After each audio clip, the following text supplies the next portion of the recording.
അരവിന്ദനോടൊപ്പം ജോലി നോക്കിയിരുന്ന നാരായണൻ എന്ന് പറയുന്ന വ്യക്തിയാണെങ്കിൽ സ്നേഹതീരത്ത് വന്ന് ശാരദയും മക്കളെയും കാണുന്നുണ്ട് കേട്ടോ. അങ്ങനെ അയാളാണെങ്കിൽ അരവിന്ദൻ പലർക്കും സഹായം കൊടുത്തിരുന്ന കുറച്ച് കാശും അതുപോലെ തന്നെ അരവിന്ദൻ സൂക്ഷിച്ചിരുന്ന ഒരു സൂട്ട്കേസും ശാരദയെ ഏൽപ്പിക്കുകയാണ്.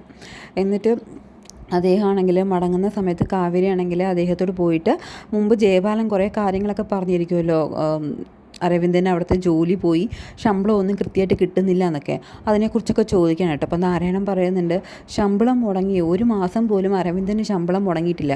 ഞാനിത് കൃത്യമായിട്ട് പറയുന്നത്, ഞാനും അരവിന്ദനും ഒരേ ദിവസത്തിലാണ് നാട്ടിലേക്ക് കാശ് അയച്ചിരുന്നത്. അതുമാത്രമല്ല അരവിന്ദൻ്റെ മാനേജ്മെൻറ്റിലെ ആൾക്കാർക്ക് ഒത്തിരി ഇഷ്ടമായിരുന്നു.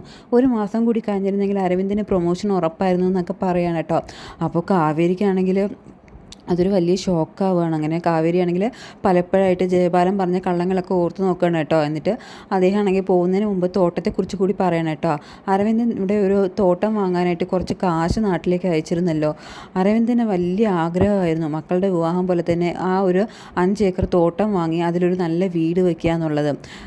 എനിക്ക് പോകുന്നതിന് മുമ്പ് ആ തോട്ടം കൂടി ഒന്ന് കാണണമെന്ന് അറിയണം കേട്ടോ.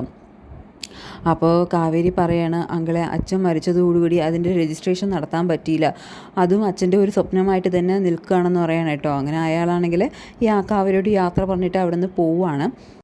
ഇത് കഴിഞ്ഞിട്ട് കാണിക്കണം എന്താണെന്ന് വെച്ച് കഴിഞ്ഞാൽ ശാരദയും അതുപോലെ തന്നെ മറ്റെല്ലാവരും കൂടിയിട്ട് റൂമിലിരുന്നിട്ട് അരവിന്ദൻ്റെ ആ സൂട്ട് കേസ് തുറന്ന് ഓരോന്നായിട്ട് എടുത്ത് അതിൻ്റെ ഓർമ്മകളൊക്കെ പങ്കുവയ്ക്കാൻ കേട്ടോ. അപ്പോൾ അങ്ങോട്ടേക്ക് കാവേരി വരുന്നുണ്ട്. അങ്ങനെ കാവേരി ആണെങ്കിൽ അതിനുള്ളിലിരുന്ന് ആ ഒരു ഡയറി എടുത്തിട്ട് വായിച്ച് നോക്കണം കേട്ടോ.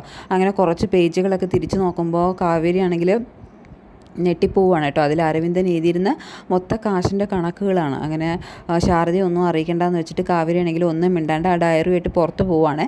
പുറത്ത് പോയിട്ട് ആ ഡയറി മുഴുവനായിട്ട് കാവേരി വായിച്ച് നോക്കണം കേട്ടോ. അങ്ങനെ അവിടേക്ക് ഗംഗ വരുന്നുണ്ട് കേട്ടോ. അപ്പോൾ കാവേരി ആണെങ്കിൽ ഗംഗയോട് എല്ലാ കാര്യവും പറയാണ്, ചേച്ചി ഇതൊന്ന് നോക്കിക്കേ, അച്ഛൻ നാട്ടിലേക്ക് അയച്ച കാശിൻ്റെ കണക്കാണ്, ഇതിൽ തോട്ടമെന്ന് എഴുതിയിട്ട് അച്ഛൻ ഒരു കണക്ക് എഴുതിയിട്ടുണ്ട്.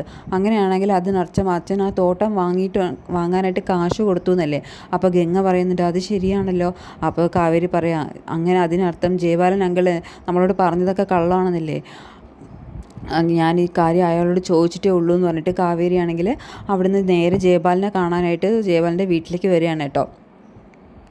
അങ്ങനെ ജയപാലനോട് വന്നിട്ട് തന്നെ നേരെ ചോദിക്കുന്നുണ്ട്, എന്താ അങ്കിളെ കണക്കൊന്നും ശരിയാവുന്നില്ലെന്ന് ചോദിക്കണം കേട്ടോ. അപ്പോൾ ജയപാലൻ പറയണം, എൻ്റെ കണക്കുകൾ ചിലയിടത്ത് അങ്ങ് തെറ്റിപ്പോയി, എത്ര കൂട്ടിയിട്ടും അത് ശരിയാവുന്നില്ല പറയണം കേട്ടോ. അപ്പോൾ കാവേരി പറയണം, അത് സാറില്ല അങ്കിളെ, എന്തായാലും അങ്കിള് കഷ്ടപ്പെട്ട് സമ്പാദിച്ചതല്ലല്ലോ, മറ്റൊരാളുടെ കാശല്ലേ എന്ന് പറയാം.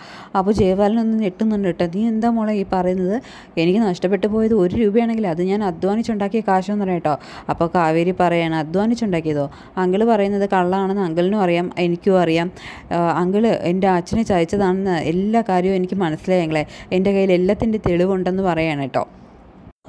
അപ്പോൾ ഈ വീഡിയോ നിങ്ങൾക്ക് ഇഷ്ടമായിട്ടുണ്ടെങ്കിൽ വീഡിയോ ലൈക്ക് ചെയ്യുക, അതുപോലെ തന്നെ ചാനൽ സബ്സ്ക്രൈബ് ചെയ്തിട്ടില്ലെങ്കിൽ സബ്സ്ക്രൈബ് ചെയ്ത് ചാനലൊന്ന് സപ്പോർട്ട് ചെയ്യാൻ മറക്കരുത്.